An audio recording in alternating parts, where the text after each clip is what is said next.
말씀 구약 성경 에스라 1장 1절에서 11절까지 교독으로 읽겠습니다.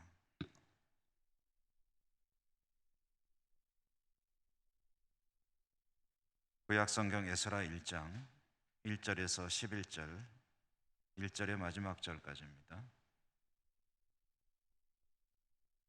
바사왕 고레스 원년에 여호와께서 예레미야의 입을 통하여 하신 말씀을 이루게 하시려고 바사왕 고레스의 마음을 감동시키심에 그가 온 나라에 공포도 하고 조소도 내려 이르되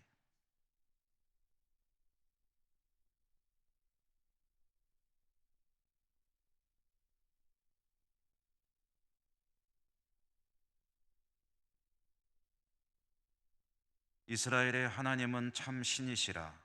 너희 중에 그의 백성 된 자는 다 유다 예루살렘으로 올라가서 이스라엘의 하나님 여호와의 성전을 건축하라.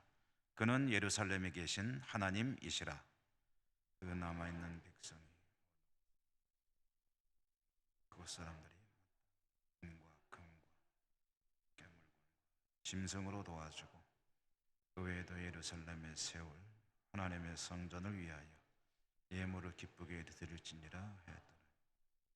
이에 유다와 베냐민 족장들과 제사장들과 레위 사람들과 그 마음이 하나님께 감동을 받고 올라가서 예루살렘의 여호와의 성전을 건축하고자 하는 자가 다 일어나니 그 사면 사람들이 은그릇 품들과 짐승과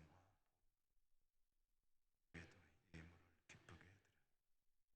고레스 왕이 또 여호와의 성전 그릇을 꺼내니 옛적에 느부갓네살이 예루살렘에서 옮겨다가 자기 신들의 신당에 두었던 것이라.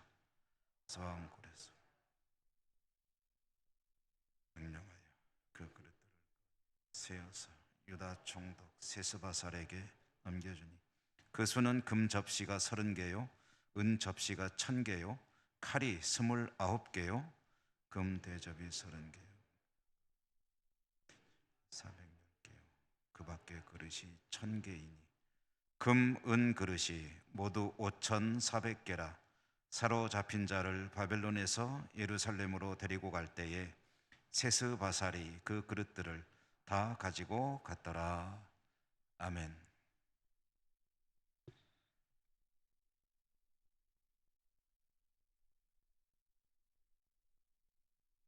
오늘 말씀의 은혜가 여러분과 함께 하시기를 기원합니다.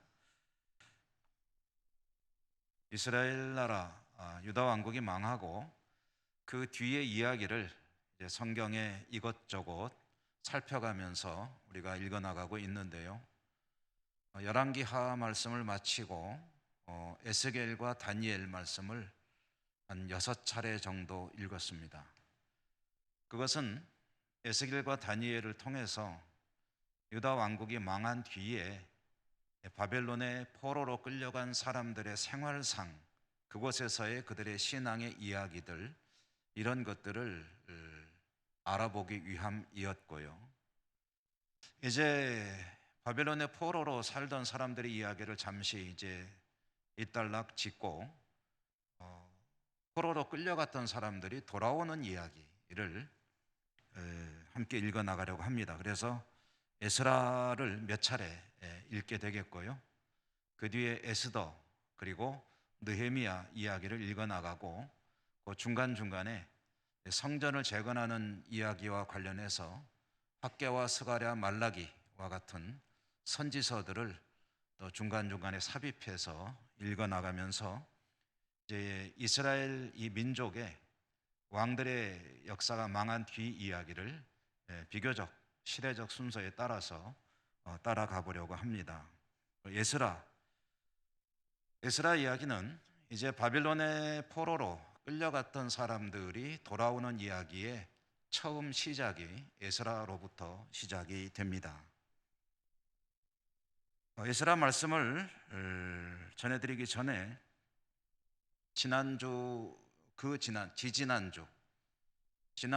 지지난주에 여러분에게 전해드렸던 주일 설교 말씀을 잠시 짚어보도록 하겠습니다. 신명기 말씀이었죠. 신명기 말씀 30장의 말씀을 전해드리면서 그때 설교했던 내용 중에는 신명기 28장에 보면은 하나님의 축복과 저주에 관한 내용들이 기록이 되어 있다 하는 말씀을 드렸고요. 하나님 말씀을 이스라엘 백성들, 하나님의 백성들이 순종하고 그 계명에 따라서 살 때에 하나님께서 어떠한 복을 내려주실 것인가, 그것은 정말 듣기만 해도 가슴이 뛰는 그런 하나님의 은혜의 축복의 말씀이죠. 그런데 그와 같이 하나님 명령에 순종하여 살 때는 그런 참 듣기만 해도 즐거워지는, 행복해지는 그런 축복의 말씀을 약속하시지만, 그러나 이스라엘 백성이 가나안 땅에 들어가서 하나님의 말씀에 따라 살지 아니할 경우에는 어떻게 될 것이냐, 거기에 대해서는 축복의 말씀에 약 3배 분량에 이르는 그런 아주 하나님의 무서운 그런 징계, 나아가서 심판까지 언급할 수 있는 그런 말씀들이 주어졌었죠. 그 내용 중에서 한 부분을 인용했었습니다. 하나님께서 만약에 이스라엘 백성이 하나님 말씀을 잘 들으면 세계 모든 민족 위에 뛰어난 민족이 되게 하시겠으나 그 반대의 경우에는 나라가 망하게 될 것이고 너희들은 곳곳에 흩어져 살게 될 것이다 라는 말씀을 하셨다라는 이야기를 전해드렸었는데요. 나라를 잃고 백성들은 이곳저곳으로 흩어져 끌려가서 살게 될 것이다, 나그네로 살게 될 것이다, 이런 하나님의 우려가 섞인 예고의 말씀은 그대로 이루어졌습니다. 그 이야기는 이스라엘 백성들이 가나안 땅에 들어가서 하나님의 말씀에 합당하게 살지 않았다는 이야기죠. 나라가 망하는데 남과 북으로 나라가 둘로 갈라져 있었기 때문에 마치 우리 한민족이 지금도 둘로 나뉘어져 있듯이 이스라엘 나라가 북이스라엘 왕국, 남유다 왕국, 이렇게 둘로 나뉘어져 있었는데 북왕국이, 북쪽의 나라가 먼저 망했습니다. 주전 722년에 나라가 아수르에 의해서 망했고, 남쪽의 나라는 그보다 한 3, 40년 정도 지난 뒤에 주전 586년에 바벨론에 의해서 나라가 또 무너져 버렸습니다. 이 두 나라가 모두 망한 거예요. 이것은 신명기에서 예고되었던 하나님의 경고의 말씀이 그대로 이루어진 것이었죠. 나라도 망했거니와 역시 그 말씀에 예고된 대로 백성들도 포로가 되어 흩어졌습니다. 남왕국 유다의 백성들이 바벨론에 의해서 멸망되었을 때에 바벨론의 포로로 끌려갔다는 사실에 대해서는 우리가 잘 알고 있죠. 그런데 이 이스라엘 백성들이 나라가 망하고 타국으로 끌려간 역사, 백성들이 흩어져 살아가게 된 역사는 비단 이 유다가 망했을 때만 있었던 일은 아닙니다. 북왕국 이스라엘의 백성들도 타국의 포로로 끌려간 일이 있습니다. 북왕국에서는 망하기 전 한 10여 년 전에 그 당시 최강대국이었던 아수르가 침공을 해와서 13,520명이 끌려간 역사가 있고, 망하기 10년 전에요. 그 다음에 망하던 해인 주전 722년에는 27,290명이 끌려간 그런 기록이 있습니다. 북왕국 사람들도 많이 끌려갔다는 거죠. 그 다음에 남왕국 유다에서도 바벨론에게 3차례 끌려갔는데요, 바벨론에게 3차례 끌려가기 전인 주전 701년, 그때 아수르가 아주 기세가 등등할 때 어마어마한 숫자가 끌려간 일이 있습니다. 주전 701년에 백성들이 약 한 20만 명 정도가 아수르에 의해서 끌려가서 살아야 하는 그런 비극적인 역사도 있었습니다. 그 뒤에 아수르를 누르고 그 지역을 힘으로 제압하게 된 바벨론이 이제 또 유다 왕국을 쳐들어와서 3차례에 걸쳐서 백성들을 끌고 간, 그것이 우리가 알고 있는 바벨론 포로 이야기입니다. 이렇게 많은 백성들이 수차례에 걸쳐서 수십만 명이 외국에 포로로 끌려가서 살게 된 그 이유, 그것은 그들이 신명기에 예고된 말씀에 따라 보면 하나님의 율법을, 계명을 무시하고 하나님을 멸시하였을 뿐 아니라 우상을 따라 다니는 삶을 살았기 때문이다 라는 것이 신명기에 의해서 밝혀지게 되는 거죠. 그런데 이렇게 하나님의 백성들이 하나님 말씀에 합당하게 살지 못할 때에 무시무시한 하나님의 징계가 있게 되는데, 그러나 그것으로 끝이 아니었죠. 지지난 주일에 드린 말씀은 비록 하나님의 백성인 이스라엘이 이와 같은 징계를 받게 되더라도 그들이 정신을 차리고, 그래서 세 가지로 말씀드렸죠. 그들이 깨닫고 돌이켜 하나님을 향해 발걸음을 옮기게 되면 그들을 다시 회복시키시겠다라는 말씀을 주신 바가 있었습니다. 그것이 신명기 30장의 말씀입니다. 그들이 포로로 끌려간 그 자리에서 도대체 왜 우리가 이렇게 살고 있는가, 왜 우리가 이런 신세가 되었는가 하는 것을 깨닫고 돌이키고 하나님을 향해 발걸음을 옮기게 되면 하나님은 그들을 다시 고향으로 돌아오게 하시겠다. 그리고 다시 그들의 고향에서 선조들이 받았던 은혜를 그들도 받아 누리며 살도록 하시겠다라고 약속을 해주셨던 말씀이 바로 지지난 주일에 우리가 알아보았던 신명기 말씀이었습니다.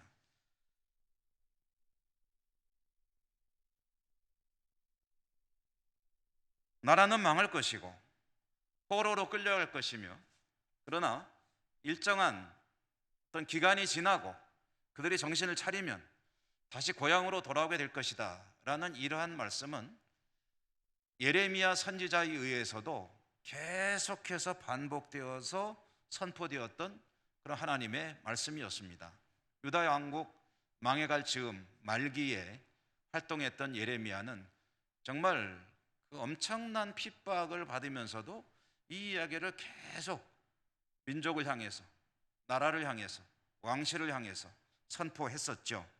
망한다, 망하는데 항복하라, 바벨론에, 갈대아에 저항하지 말고 항복하고 목숨을 부지해라, 그리고 포로로 잡아가면 끌려가라, 끌려간 땅에서 포기하지 말고 낙심하지 말고 주저앉지 말고 거기에서 하나님의 말씀을 따라 잘 살아라, 결혼도 해라, 아이들도 낳아라, 농사 열심히 지어라, 그리고 반드시 살아야 된다, 그리고 살아남으면 70년이 지나면 하나님께서 너희들을 다시 고향으로 돌아오게 하실 것이다. 이게 예레미야가 선포한 메시지의 핵심이거든요. 이렇게 신명기에서도 예고가 되었고 또 예레미야 선지자를 통해서 구체적으로 선포되었던 하나님 말씀, 그 말씀이 이제 다시 또 이루어지는 이야기가 오늘 우리가 읽은 말씀 에스라의 시작되는 부분입니다. 에스라라고 하는 이 책은 에스라, 학사 에스라, 서기관 에스라, 에스라가 기록한 책으로 지금까지 알려지고 있습니다. 에스라가 기록한 이 포로들이 돌아오는 이야기, 그리고 성전을 재건하는 이 이야기는 오늘 말씀 1절에 보면 바로 그 이야기로부터 시작이 됩니다.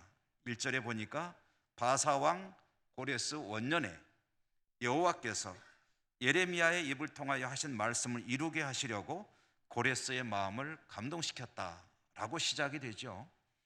고레스가 마음의 감동을 받아서 조서를 공포하였다라는 거죠.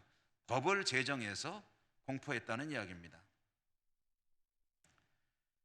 바벨론이 망했죠. 그리고 바벨론이 망한 그 자리를 대신 차지한 나라는 메데 바사였습니다. 우리가 알고 있는 페르시아입니다. 메데 바사가 그 자리를 차지할 때 그 메데 바사의 군주가 누구냐면은 아주 역사상 위대한 걸출한 그런 인물인 고레스, 보통 세계사에서는 키루스라고 하는 인물인 이 고레스가 이 나라의 임금이었습니다. 벨사살이 다스리던 바벨론을 무너뜨리고 잔치가 벌어지던 밤에 벽에 글씨를 쓰던 그 밤에 고레스는 이 바벨론을 성을 뚫고 들어와서 그 밤에 바벨론이 무너졌습니다. 그리고 메데 바사가 새로운 메소포타미아의 주인이 됐습니다. 고레스는 이 지역을 통치하게 되었을 때에 하나의 칙령, 법을 만들어서 선포한 거죠. 그 내용은 뭐냐면 그동안 바벨론의 정복 전쟁에 의해서 망한 나라들, 그 망한 나라에서 끌려와서 포로로 살고 있던 사람들, 그들은 자기들이 원하면은 고향으로 돌아가라는 것이었습니다.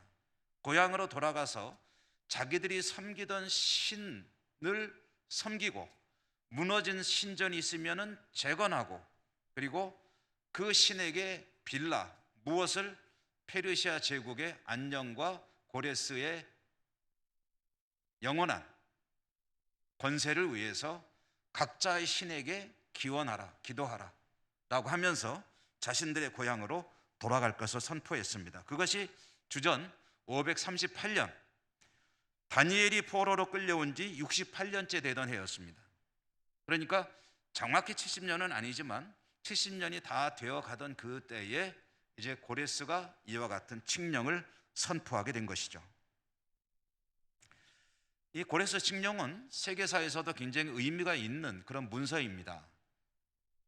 이 고레스 칙령이 가지고 있는 그 중요한 내용이 뭐냐면은 거주의 자유, 어디서 살 것인가, 그리고 내가 어느 신을 섬길 것인가, 종교의 자유, 신앙의 자유, 이 두 가지를 문서로 확정한 그런 아주 의미 있는 그런 세계사적 사건으로 지금도 남아 있습니다.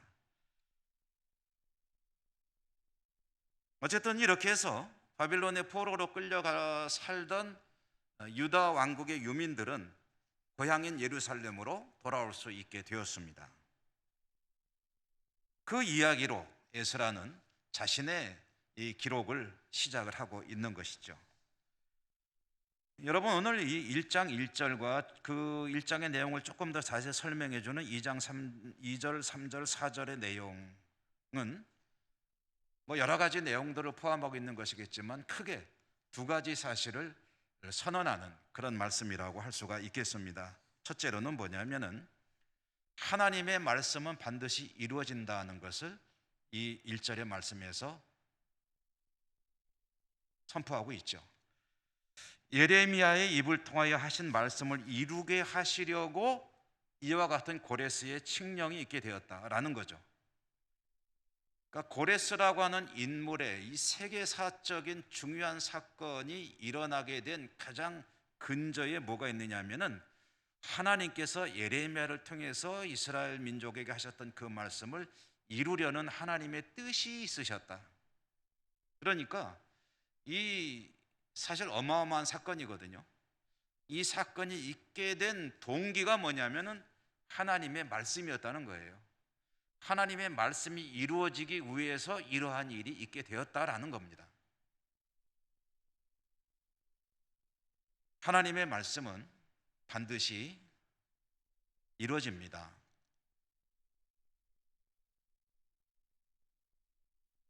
두 번째는 오늘 말씀에 보면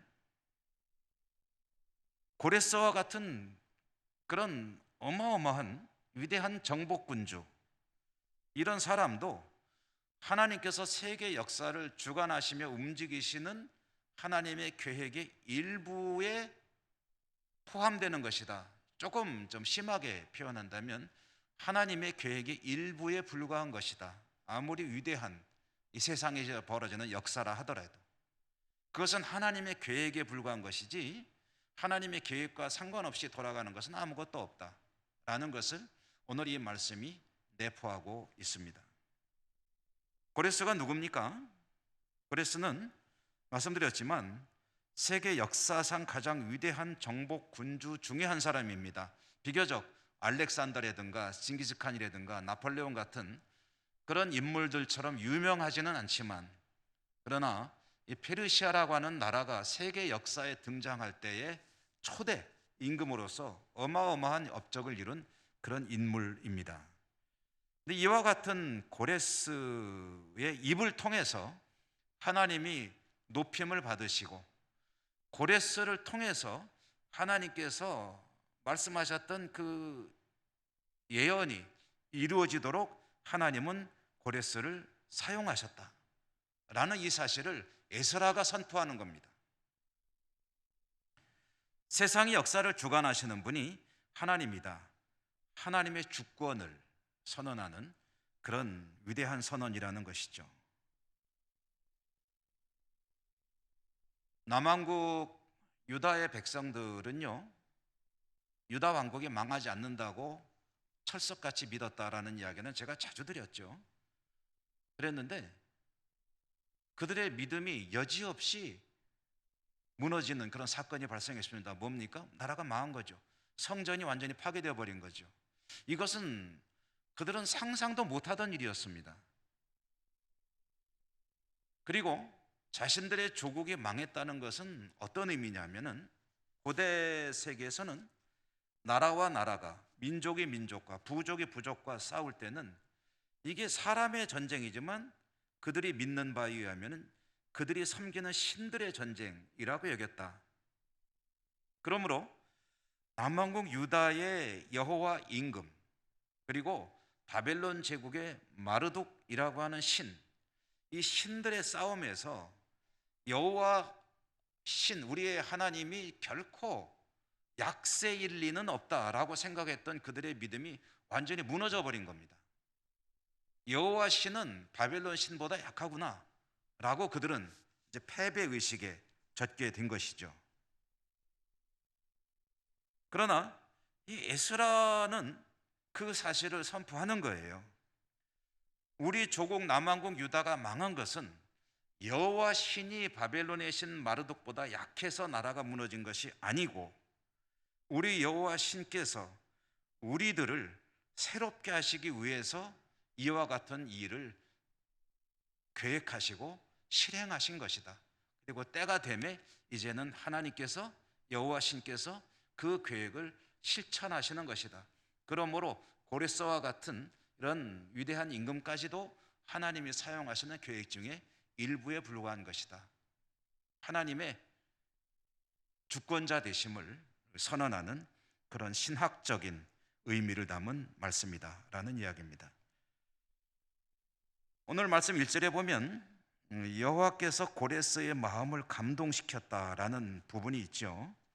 이 감동시켰다는 이 말이 어떤 의미를 가진 말이냐면은 흔들어 깨운다는 뜻입니다. 자고 있는 사람 흔들어 깨우고, 졸고 있는 사람 흔들어 깨우고, 정신 못 차리고 있는 사람 흔들어 깨우고. 흔들어 깨울 분이 없으신가 모르겠다. 흔들어 깨우는 겁니다. 흔들어 깨워가지고 정신 차리게 하고, 그리고 자신이 해야 할 일을 하게 하는 거예요. 근데 이 말이, 이 감동시킨다, 흔들어 깨운다는 의미를 담고 있는 이 말이 성경에서 주로 언제 쓰이는 말이냐면은, 하나님께서 이방의 통치자들, 이방의 왕들을 하나님의 계획 가운데서 움직이시고 사용하실 때 쓰는 말이 바로 이 감동하신다는 말입니다.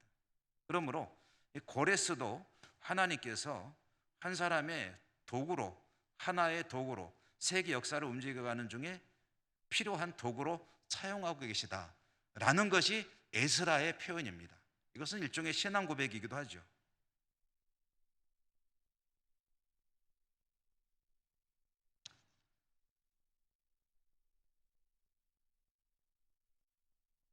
학사 에스라는 이와 같이 하나님 말씀이 예고대로 이루어졌다, 그리고 이 세상 모든 역사의 주관자는 하나님이시다 라는 사실을 선포하면서 자신의 기록을 써내려가기 시작합니다.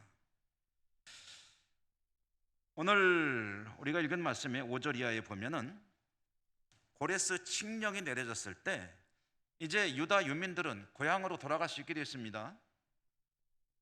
이 소식을 들은, 이 법이 공포가 되었을 때 이 소식을 전해들은 바벨론에 포로로 와서 살던 사람들은 어떤 어떤 느낌으로 이 법 공포하는 것을 지켜보았을까요?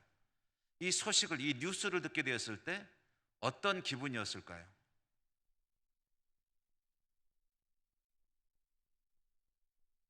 36년간의 일제 통치를 받았던 우리 한민족, 우리 국민들이 일본의 황제가 무조건 항복을 선언했다. 그래서 우리가 이제 독립하게 해방되었다라는 소식을 들었을 때 어떤 느낌으로 받았을 것 같습니까? 그런 비슷한 느낌이었지 않을까요?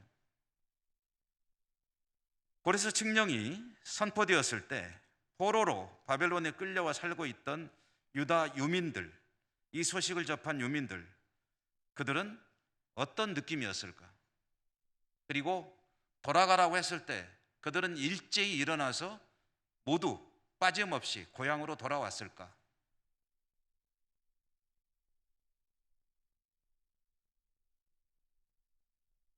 느부갓네살에 의해서 바벨론의 포로로 끌려가기 시작해서 살게 되었던 유다 유민들, 이 고레스 칙령이 내려질 때쯤 되면은요, 이제 70년이라고 말하지 않습니까?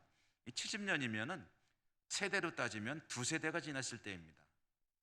그러니까 또 한 세대를 30년으로 전통적으로 잡죠. 그러면 끌려온 사람들의 손자들이 장년이 되어서 살던 시대가 되었다라는 이야기입니다.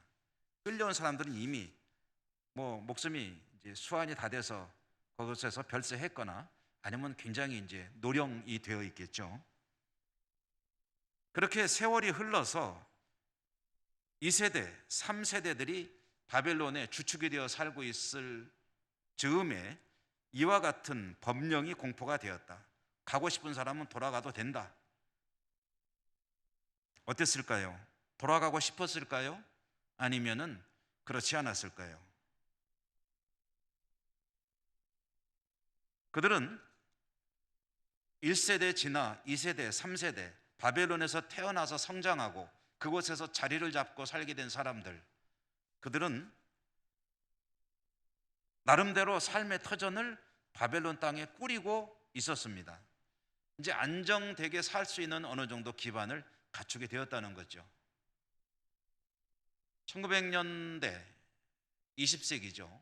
20세기 초반에 우리나라 최초의 이민의 역사가 이제 있게 되었는데, 그때 하와이 이민이 그때 시작되었다고 합니다.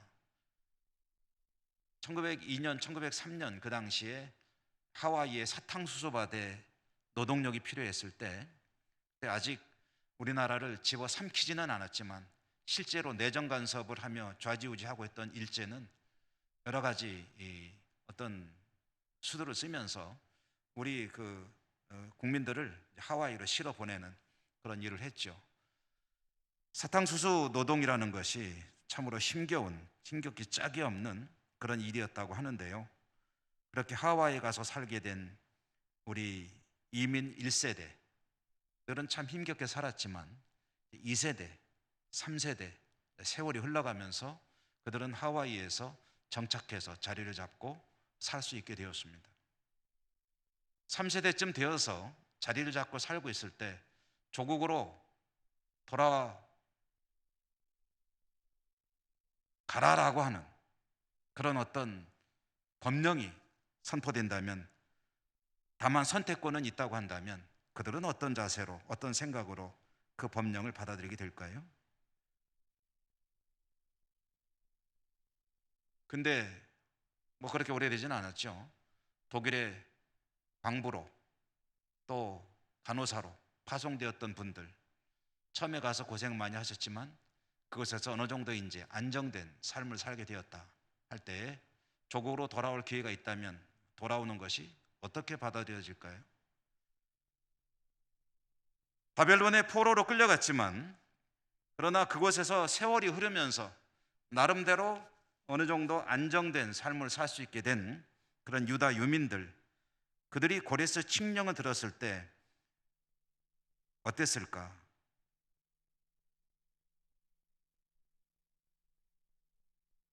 상식적으로 생각한다면 그들의 새로운 삶의 터전인 바벨론을 떠나는 것은 쉽지가 않았을 것입니다. 이제는 여기에서 자신들의 생업이 자리를 잡았고 여기에서 결혼하고 아이들 낳고 그러면서 안정되게 나름대로 살아가고 있을 때 고향으로 돌아간다? 이미 망해버린 조국인데, 그리고 자신들의 기억에도 없는, 어쩌면 이제는 타향처럼 느껴질 그런 예루살렘으로 돌아간다? 이것은 그리 쉬운 일은 아니죠. 1500km가 넘는 먼 곳입니다. 그곳까지 가려면은 그러면 얼마나 걸릴지 모르고 어떤 위험이 도사리고 있는지도 모릅니다. 강을 건너야 하고 사막을 지나야 하고 그런 고난의 행군을 해야만 도착할 수 있는 곳이 바로 예루살렘입니다. 포로 1세대라고 한다면 그래도 고향에 대한 기억이라도 있겠죠. 그러나 2세대, 3세대에게는 기억이라는 것이 없습니다. 조상들에게 이야기는 들었을지 모르겠으나 자신들이 살아본 경험이 없는 그곳이 고향이라고 해서 돌아가겠다는 생각이 들었을까? 그런데 고레스의 마음을 움직이신 하나님께서 또 역사하시죠. 그래서 오늘 우리가 읽은 말씀 5절에 보면 유다와 베냐민 족장들과 제사장들과 레위 사람들과 그 마음이 하나님께 감동을 받고 올라가서 예루살렘에 여호와의 성전을 건축하고자 하는 자들이 있었다는 거죠. 그들이 일어났다는 거죠. 그래서 그들이 고향으로 돌아오게 되었다라는 이야기입니다. 고레스의 마음을 움직이신 하나님께서 이제는 좀 안정된 삶을 살고 싶어하는 그런 유다 유민들 가운데 일부의 사람들의 마음을 감동하셨습니다. 그리고 그들을 움직이셨습니다. 일어나게 하셨습니다. 그들의 삶의 터전에 모든 것들을 이제 내려놓고 그리고 고향으로 돌아오는 발걸음을 옮기게 합니다. 유다와 베냐민의 족장들, 제사장, 레위 사람, 그리고 또 일부 마음이 감동된 사람들, 그들이 고향으로 돌아오게 되고 성전을 재건하게 됩니다. 하나님을 섬기며 살기로 작정을 하고 돌아오는 거죠. 여기서 궁금해집니다. 돌아온 이들이 전체 유민들 중에 몇 퍼센트나 될까? 여러분, 한 얼마나 돌아왔을까요? 퍼센테이지로 한 얼마나 될 것 같습니까? 뭐 돈 드는 거 아니니까 한번 추측해 보시죠. 몇 퍼센트쯤 될 것 같아요? 머릿속으로 한번 생각해 보십시오. 그리고 맞는지 한번 보십시오. 우선 정답은 없습니다. 그러므로 여러분의 추측이 맞는다 틀린다는 기준이 없습니다.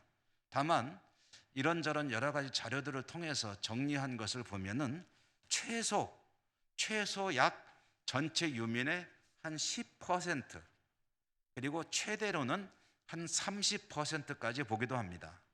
이것은 이 바벨론 포로들의 이야기를 전해주는 이런저런 그 성경 주변 자료들을 통해서 찾아본 그런 내용입니다. 적게는 10%, 많게는 한 30% 정도까지 돌아온 것으로 알려지고 있습니다. 어떠신가요? 여러분 생각한 것보다 많습니까? 적습니까? 딱 맞으셨습니까? 생각보다 많은 것은 아니죠. 그러나 적은 것도 아닙니다. 그 적지 않은 비율, 저는 10에서 30이니까 중간 잡아서 20 정도로 생각을 합니다. 20% 정도라고 한다면 그럼 상당히 많은 숫자가 돌아온 것이고, 그리고 그것은 하나님의 감동으로 이루어진 것이었다. 적어도 10명 중에 2명 정도는 현재 자신의 안정된 삶을 버리고 하나님을 섬기는 자리로 나가겠다고 작정을 했다는 얘기입니다.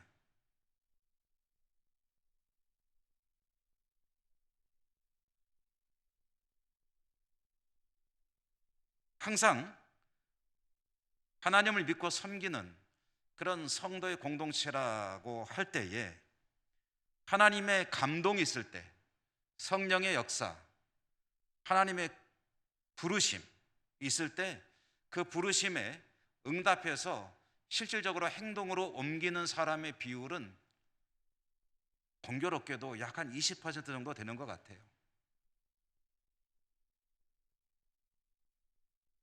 이것은 그저 막연한 생각은 아니고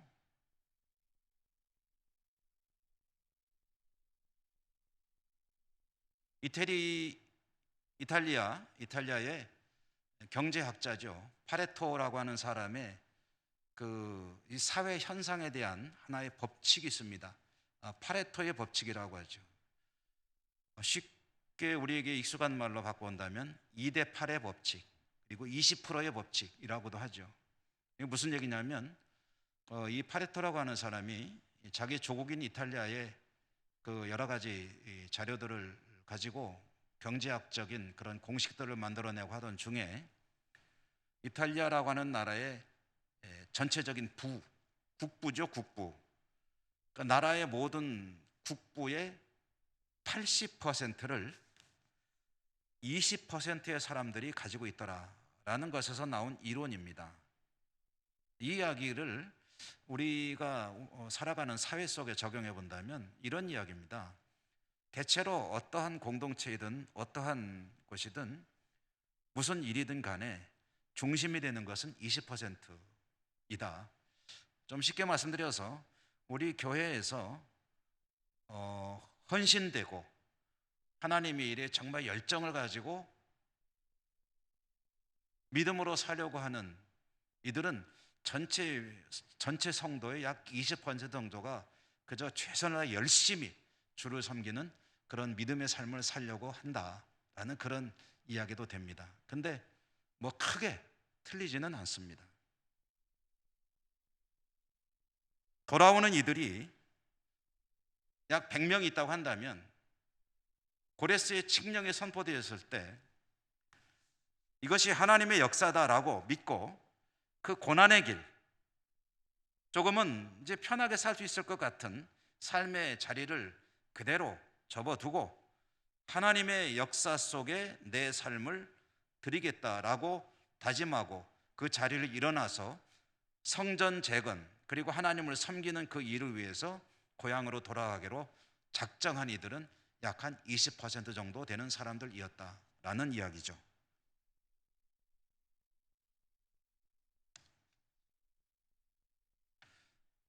하나님은 돌아오는 이 사람들을 통해서 예루살렘의 성전을 재건하시고 그리고 가나안 땅에, 팔레스타인 땅에 하나님의 나라를 이루어가는 일을 다시 시작하시게 될 것입니다.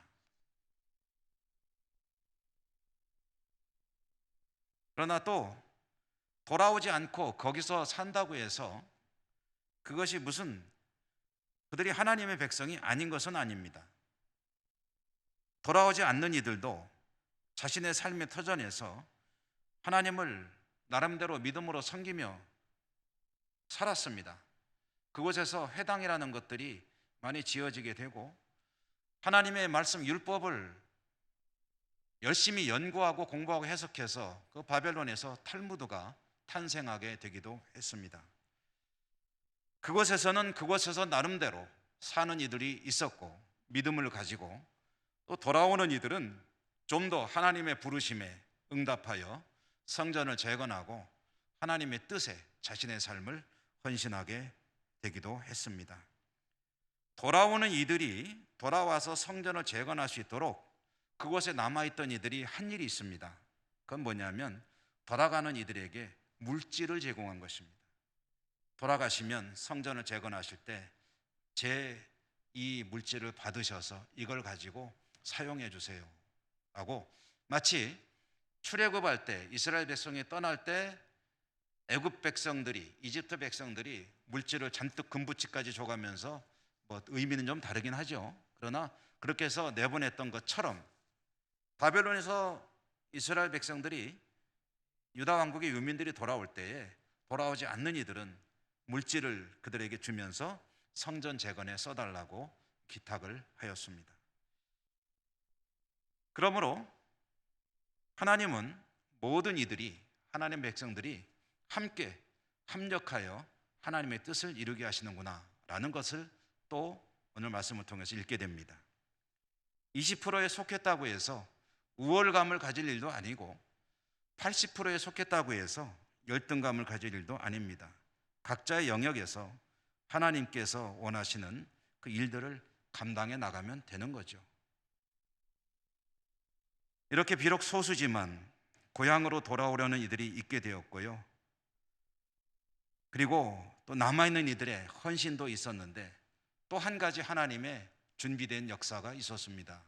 그것은 오늘 우리가 읽은 말씀의 7절 이하에 보면은 고레스는 과거에 바벨론 느부갓네살이 이 예루살렘 성전에서 약탈해온 모든 성전의 기명들, 그런 성물들이죠. 그것들을 모아놓은 게 있으면은 다 돌려주도록 조치를 했습니다. 그래서 오늘 성경에 보면 이 돌아오는 사람들의 인솔자가 세스바살이라고 하는 사람인데요. 이 세스바살이 인솔하고 돌아올 때 그 모든 기명들을 다 챙겨가지고 이제 고향으로 돌아오는 것으로 오늘 1장의 이야기가 이제 단락지어지고 있습니다. 이것도 하나님의 예비하심이죠. 안 내놓으면 얼마나 참 난감하겠습니까?